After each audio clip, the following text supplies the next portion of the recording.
Better to have loved and lost. Recognition, love, and self. I hold it true, whatever befall.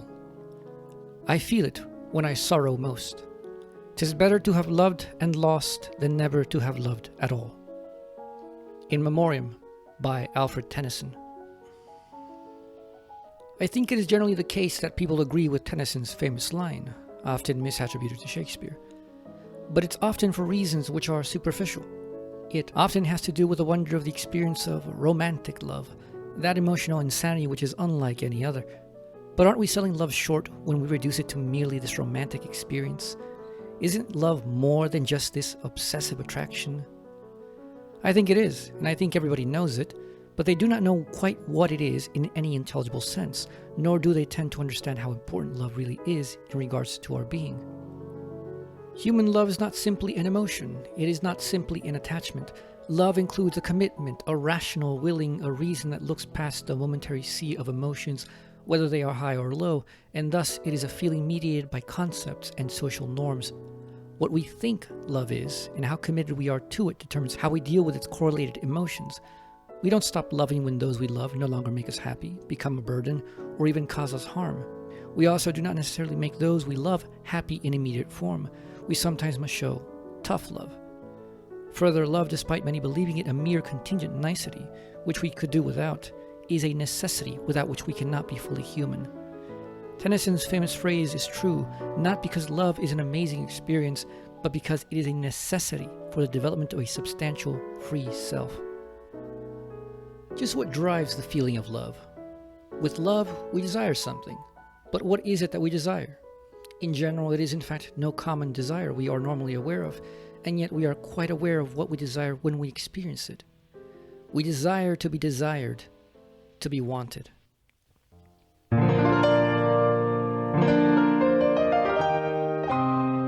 Recognition.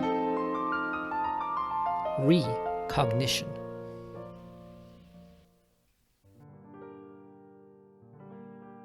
A way to look at the concept of love is through Hegel's concept of recognition, as it appears in the Phenomenology of Spirits section on self-consciousness. The common conception of recognition involves a one-way acknowledgement of something, such that when we recognize or are recognized, we do not think of it as more than a recognition for us, and nothing to do with what is recognized in relationship to itself and us. For Hegel, however, recognition is an active relation between multiple individuals in one process, where those who recognize are constituted and maintained by this very relationship of mutual recognition. Recognition is a mirrored social activity, and it is the universal, that is, unity, in which those recognized and recognizing are differentiated as parts of a process and identified as one through partaking in the process. In recognition, we find two consciousnesses which hold each other as objects of their awareness, this awareness of objects being the structure of consciousness itself. And in beholding something like themselves, they come to self-consciousness. In this relationship, consciousness holds another consciousness for its object, is capable of knowing what consciousness is and does, knows that it is awareness of otherness as objects, and in knowing this, knows that the other holds the first as object of awareness. In being aware of consciousness, the first now becomes aware of itself by being aware of the other which is aware of it. Thus, self-consciousness is achieved in primitive form as our consciousness reflected back at us through another. To put it more simply, I become self-conscious through my awareness of your awareness of me, and in knowing you are the same kind as me, I am aware you too are, or can be, self-conscious. Thus, consciousness of consciousness transforms into self-consciousness of self-consciousness. Desire. Hegel builds self-consciousness from the concept of desire, which is a basic form of consciousness. Desire is consciousness existent as the split of itself and its object, where a lack is posited outside desire as its own object of desire, and desire is itself also the active turn to negate this lack. Desire desires objects, negates them, and takes pleasure in their negation, but there is a problem. If there is nothing to desire, if the object of desire is fully negated, desire disappears and it dies if it has no new object of desire.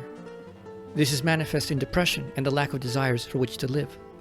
so long as there is something to desire. However, consciousness is forever chasing satisfaction only to lose its object and itself the moment it accomplishes the task.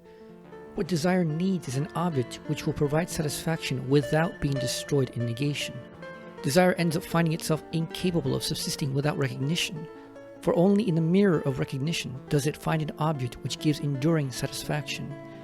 Desire, in fact, is the first form of experienced recognition, in which desire knows the presence of another desire and makes it and its activity its object of desire. That is, desire desires the other desire as object and activity of desire. The satisfaction of desire comes from negating, changing or differentiating its objects of desire, the most basic form being consumption. Satisfaction's negation includes not just activities of negation, but relations of negation where something may already have been negated, yet in being negated, differentiated, or distinguished, it satisfies us. We can, for example, negate ourselves in the act of working out and maintaining an athletic body, and further we take satisfaction in our having an athletic body itself. Thus we have satisfaction in activities of negating and in the mere fact of negation in difference from. We can negate a common branch by carving and curing it into a fine walking stick and marvel at its craftsmanship. We can negate colorful plants, canvas, and coal and transform them from raw materials to art. We can negate other humans in categorizing ourselves in one class and they in another, holding some difference between us which makes us superior in some way. Negation and pleasure have a near infinite range of forms. Satisfaction, however, is not only because of our negation of things, though it is one of the most obvious. We find satisfaction in other persons negating things as well as from negation itself, whether we do it or not. For example, things going in your favor by sheer luck without anyone's doing, or the enjoyment of a simple flower. Its individual difference is a type of negation. Regardless of all these forms of satisfaction, however, desire is always seeking to negate the object of desire and is forever unhappy, either in an endless chain of consumption, where we never have enough of what is desired, or we are caught in an endless chain of boredom, where attainment of our desires only nullifies desire and its satisfaction. No ordinary object of desire can provide enduring satisfaction, and desire must always seek new objects and negations. What if there were an object that was negated but not destroyed in its negating? What if this very act of being negated was the positive being of this object itself, and thus was an inexhaustible form of satisfaction? Desire is itself a negated and negating being, which subsists through its own process of negating. As an object, desire is a self-consciousness which subsists precisely in its self-negating activity. And self-negation is self-determination, that is, freedom. When self-conscious desire encounters self-conscious desire, it finds exactly what it has been looking for, a negativity which negates itself for us, yet in self-negating it only asserts its own existence and persists without having perished. The ultimate satisfaction of desire is desire itself. Desire desires, desires, desire. Or, we desire to be desired by another like ourselves, and further we want them to desire that we desire them. Desire as living self-consciousness negates itself, and in so doing determines itself, differentiates itself, and unifies itself. Thus, it is free in that it is the source of its own being and acting. To give an example, we enjoy greatly when others do things for us because they want to. We want them to do specific things, but we want them to want to do those specific things. For them to freely do them, that is the pleasure of recognition, that it is given freely by one whom we deem like and equal or greater to ourselves. In recognition, desire finds its satisfaction in simply being recognized, to be held as a worthy object of satisfaction in simply being itself. Since the being of this self-conscious desire is self-negation, satisfaction is found in the freedom of this object of desire. Further, in this desiring of desire, we are brought to new desires through the desire of the other for us. In an everyday sense, this is apparent in that what others desire of us, or for us, becomes what we desire for ourselves. But in a deeper and more developed sense, it concerns desire for ourselves as such. It is clear that love is a desire. Further, it is a recognitive desire. Thus, it involves self-consciousness. The desire to be desired, again, is not to be understood as static such that we merely desire to be desired as an object, but must be desired as desiring. We want the other to want us to want them. Love as desire desires love. It desires recognition. There is no pleasure in having a slave say that they love you. They are, after all, a slave, an object made property, and it is their duty to obey. But when a lover says, "I love you," it is done freely, and that makes it all the more pleasurable, for we desire their desire, and if we are lucky, they desire ours as well. Love as recognition. Love is a recognition, but desire as recognition in general precedes love and is necessary for it. We can, in the end, only love those we truly recognize. Without recognition of the other, they cannot even love us in a way that we can experience as love. The connection is impossible, and the love of the other is meaningless as well as without value to us. Is love impossible if we are not loved in return? Yes, it is indeed impossible when it comes to the full reality of love. For without its return, love is only the existence of a frustrated desire to be desired. The desire and need for love exist, but love does not. Here, a peculiarity of the Hegelian conception of love arises against notions of love as simply an outpouring towards others, such that one can believe love exists, that one can love without being loved in return. Abstract versus concrete love. There exists an ambiguity with love in our everyday uses of the term. Love is both a mere base feeling of desire as well as a high state of conscious recognition. It is considered both as mere abstract desire of desire, a vague but powerful feeling, and as total, concrete recognition of the self. When we speak of a higher sense of love, total recognition, we cannot confuse it for its lower sense as an abstract desire. Love as feeling is not immediately this higher form of love, though it is a necessity for its achievement. This higher sense of love requires that love be supplemented with more complex desires. What is often considered a higher notion of love, so-called true love, is not mere desire of desire. Human love is inextricable from the network of conceptions and recognitions we engage the world with. For us, love is always already modified and placed within a context of recognitions beside it and which subsume it. Thus, it is almost impossible to speak of mere love as detached from true love, for the object of love's desire and the idea of its maintenance is already a socially mediated conception. While love already logically implies the freedom of its object of desire when it involves recognition, this level of freedom need not be anything more than the free action of the other to love us according to its natural whim. True love, however, for us involves the desire for freedom of the other on a level far higher than the mere whim of feelings of attraction and attachment. We know we desire the other and that we desire them to love us freely. What social conception adds to love's desire is a modification of what we understand by the self and its freedom. What we conceive a person as such to be leads to who we recognize as a person and what we are to do to elevate them to such capacity if they are lacking, or to share with them in such capacity if they already have it. Now, where does love begin? Neither romance nor friendship are our first love. It is the love of our parents. Further, this love is no mere contingency for us to take or ignore without consequence to the self. In fact, it is the very beginning of our concrete comprehended sense of self, as opposed to a mere intuition of our own experienced unity. Love as the foundation of the self. The impossibility of love without recognition is determined not just logically, but from our deepest experience since infancy. From the day we are born, we are, as J. Bernstein says in his Phenomenology of Spirit lectures, born lovers, in the vital need for our parents' love. We desire to be desired by our parents, and the success or failure of this first recognition has immense effect on our capacity to love and our very conception of what love is thereafter. Assuming that one is not a sociopath or psychopath for whom the social needs of normal human beings are not a felt issue, this is and leads to other issues. If we are not loved in these crucial moments of our lives, we find it increasingly more difficult to love ourselves in the reflection of our rejection.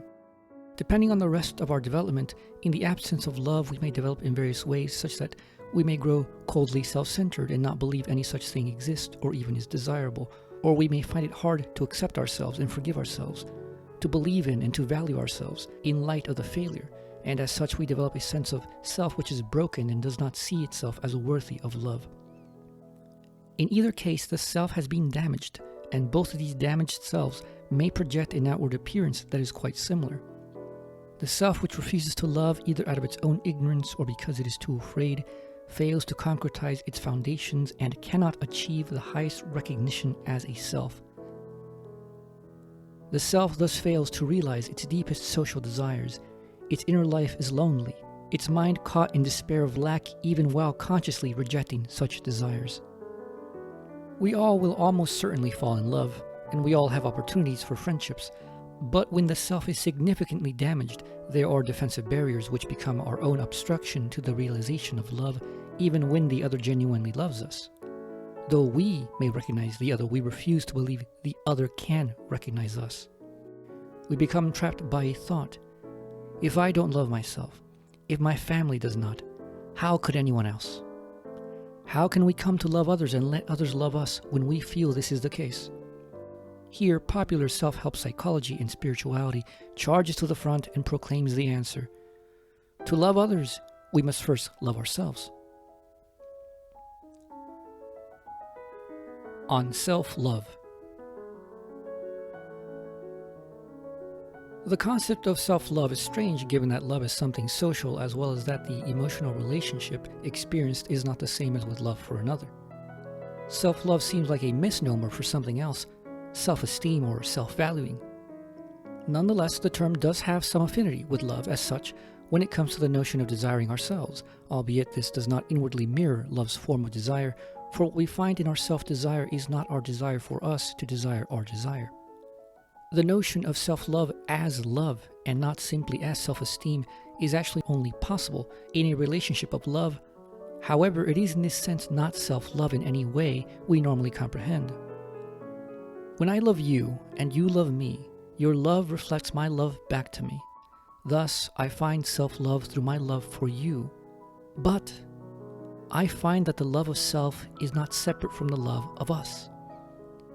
In fact, the self itself cannot be conceived and is not experienced as anything in the relationship of love other than as us. The self which this self-love concerns is not the individual, but the united plurality, and it is towards the sustaining of this plurality of desire that love's desire is aimed. Nonetheless, the common notion of self-love is to be included in this consideration because it is indeed important for a healthy form of love, and it is also generated by healthy love. On self-esteem. Given that generally the original failure to realize self-love, self-esteem from here on, lies in the failure of being loved in return by our parents, consider that the reality is that one cannot love oneself before loving another and being loved in return. Consider that no matter how our confidence soars in many areas of our lives, it will not mean we love ourselves, for however we succeed, it is itself not the success of love as that full recognition of the self as a we. We find and build a sense of self through the recognition from others of much of what we do, of our capacities and skills, but these recognitions do not themselves add up to the recognition of love, the recognition that a self as self is desired and valued. Because the self as inner is emotionally, conceptually, and socially reflected from other selves as outer, we are constituted first by our social relation and love for and from others. What others think of and see in us is a significant source of what we come to think and see in ourselves. Their praise, their disappointment, their love, and their hate constitute us in our earliest years. Self-esteem is not an individual phenomenon, it is entirely social. It is social not just in the presence of other individuals we relate to, but in the very concept of esteem itself, a concept which is a social, cultural product. Here it should be clear that self-love is part of the order of the higher notion of love. It is a conceptually mediated desire, where what we desire and how we desire is ordered under higher considerations. Because self-love is recognitive, it is not logically nor emotionally possible under lone circumstance. If I recognize you and you recognize me, then I must recognize, that is, love or esteem, myself. But if this is logically necessary, how can we see it fail to realize in the world with people who are loved but lack self-love? How and on what level this recognition occurs is of prime importance. There is a rational as well as emotional level of this self-recognition and love, and in the case of self-love, it is the emotional side which is most important, though the rational side is not far behind. Our rational self-conception is important in correcting a lack of self-love, but it is itself not enough. Recognition is always a desire to be desired, and as such, it is an emotional connection which opens up the self to construction or destruction. The logic of emotions and desires, however, is something quite different from our conscious rational logic. It is comparatively irrational due to its natural and individual contingency, such that no logic of the unconscious is universally applicable in a concrete sense. Sometimes all that reason can manage is to contain such a problem. With the first love of child and parent, the sense of value and worth in the child is generated such that it recognizes itself as valuable through its parents' desire for it. When this fails, how could one love oneself afterward without someone to love and love us in return? How do we value ourselves without the other, which reflects this value to us as something objectively real and not fictitious? Delusions of self-love. The self-love and self-help gurus are often mistaken about love and exchange it for an impossible divine state, a self-absorbed antisocial insanity, or a disengagement with reality for the sake of an insular world of positivity. We are to find unconditioned self-love in the recognition of a divine agency, for example, God. While divine love may leave us satisfied and without need for human companionship, it is also something extremely few ever manage to find, and those who are so enlightened tend to be an interesting mess of personalities, no more saintly than you or I. This divine love is often sought in mystical experiences of oneness which, though experienced as something amazing and fulfilling, is also impersonal and abstract, such that the real relation of love fails to exist as an active living recognition of individual to individual. With the notion of a personal God who does take interest in us, however, the situation tends to not fare much better in the silence which usually answers our cries and prayers regardless of our faith. With self-centered notions of self-love, such that love is disengaged from any real other, we only delude ourselves about the nature of love and our relation to ourselves. At worst, we end up rejecting our loneliness not as our fault, but the fault of others to live up to the loftiness of true unconditional love. We are to have a blind acceptance of who we simply are without any qualifications for improvements or restraint. For example, that famous phrase, "If you can't handle me at my worst, you don't deserve me at my best." At best, we are told to pamper ourselves as we wish a lover would, to reward ourselves as someone who has expectations for us would, to talk to ourselves in the mirror and delude ourselves that it is really someone else who tells us we are beautiful or handsome, that we are great, that we are getting better, and that they are proud of us. All in all, we are to concoct our own fake lover to delude us. We are told to get rid of negativity and toxicity, to surround ourselves with yes friends who echo back to us the nice things we want to hear. Yet, almost everyone but those who truly manage self-delusion know this is in fact fake and never believe it. Why can we not believe it? Because we know it's not real recognition. Recognition is meaningless without genuine freedom for its own sake, and not just because it is what we want to hear without regard to the nature of the source of these claims of recognition. Ultimately, however, we delude ourselves in thinking that the problem is solved by mere self-improvement. If only we were more beautiful, smarter, this or that, then we would be able to love ourselves. But love is not deserved. It is not a result at the end of a challenge to be met, nor is it something felt for any single specific thing about ourselves. Thus, no amount of self-improvement or achievement truly could grant us the satisfaction of self-love for the self and not merely an aspect of the self. Let us shift to considering a realized self-love. What does it look like? It does not look much different from love for another in its results. Love for the other. In the full relation of love, we find the desire to reveal ourselves fully to the other. Because of the uniqueness of the relationship, there are events, emotions, and actions which are possible only in this relation, but in no other. And in this we find for ourselves unprecedented and unexpected aspects of ourselves, which we might have no prior awareness of. In such relationships, we discover new things about ourselves and come to better comprehend ourselves. In these events, there are, in the best cases, personal developments. However, the growth of the individuals is not equal, and one may outgrow the other in various ways, such that despite the desire for each other being present, it is necessary for the individuals to part ways. We have all heard the phrase, "If you love them, set them free." That is a major part of the true meaning of love in its higher sense. When we love someone, we desire that they be free to the highest degree possible, and our actions are toward the end of enabling our beloved's freedom. This freedom, however, is no cheap freedom, no mere immediate happiness and pleasure as a mere reprise from boring and depressing life. When we love, we push those we love to their greatest extent towards realizing themselves as the best they can be, even if it requires pain to achieve it. Sometimes it requires pain for us, them, or both. Though the desire for the other's desire is always there in any form of human love, we still find love appearing in partial form in the one-sidedness of our love for another. And though tinged with some longing sadness, we still find that we can be happy for those we love who have found their freedom away from us. The desire of love is to love and be loved freely, to be loved for who I am and to love them for who they are. Love as mere desire, however, only desires freedom, not freedom as such. It is only with the attainment of the concept of freedom as the essence of human beings that the freedom of the other as they should be comes to be a desire which transforms love and subordinates it in such a way that this freedom overcomes even the bond of love's abstract desire itself when it obstructs freedom. When freedom as such is part of love's desire, what we desire of the other is the concrete realization of themselves as an individual, not simply as an end, but also as a process.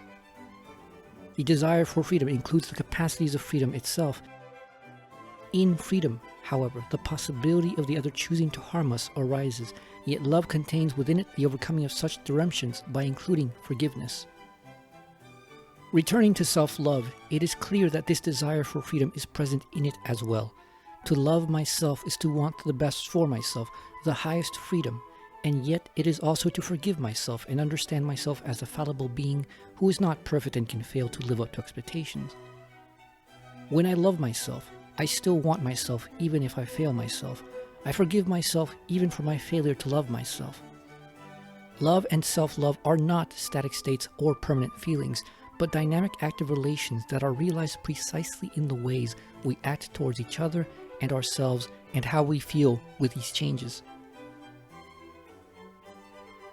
The nature of self-consciousness, desire, recognition, and love come together in the appearance of the fully realized human being. Without love, we are not fully ourselves, we are not fully self-conscious, and we are not fully recognized. To be self-conscious, fully self-conscious, requires that we love and be loved. It is better to have loved and lost than never to have loved at all, because in having loved, we found ourselves, we recognized ourselves, and we became ourselves. It is in fact not true that love of one kind precedes another, rather they come together. When we truly love another, we also learn to truly love ourselves, and we also gain a new experience of ourselves. While most believe that it is better to have loved and lost than never to have loved at all, merely because the experience is amazing and unforgettable, and usually they are thinking exclusively about romance, the truth is that it is better simply because it is the experience of being truly, fully recognized, and thus it is also the experience of being fully validated and valued as a self. This experience is a necessity for all of us. In fact, not only is it a full recognition by another, it is the full recognition of myself by myself. With our lovers, we are ideally free to be what before others we cannot. Fully ourselves in our strangeness, eccentricity, and quirkiness, free to speak our minds, free to express ourselves, free to be us, and they to be them. And most importantly, it provides the objective stamp that as a self, we are valued as we concretely are. With true love for the other and ourselves, we push towards a positive construction of the self, enabling its own capacities of self-development and thus enabling its own power to self-develop as necessary for its material and mental circumstances.